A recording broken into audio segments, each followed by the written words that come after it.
Imagine a place so dangerous, it's been off limits to the public for over a century. A place where the Brazilian government says you cannot set foot, and even the military is only allowed in for specific maintenance. Off the coast of Sao Paulo, there's an island covered in rainforest. It looks like paradise, but the locals call it the Island of Snakes. This isn't a myth.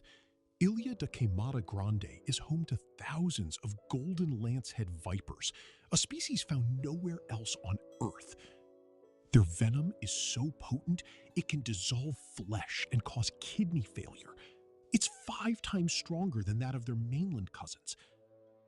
They evolved this way because, cut off from the mainland 11,000 years ago, they had no ground prey. To survive, they learned to hunt birds.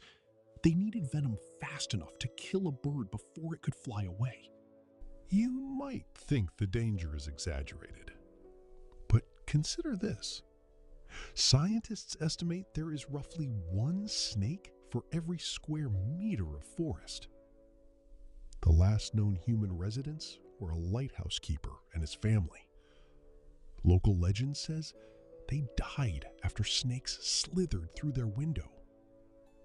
Today, the lighthouse is automated, and only scientists with special waivers are permitted to go ashore.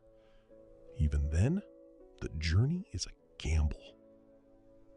If you step onto that island, you're entering a world we are not meant to inhabit. It's a stark reminder that some places on Earth will always belong to the wild.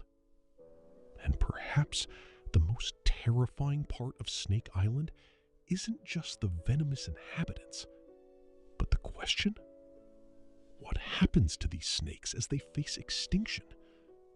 And we can only watch from the shore?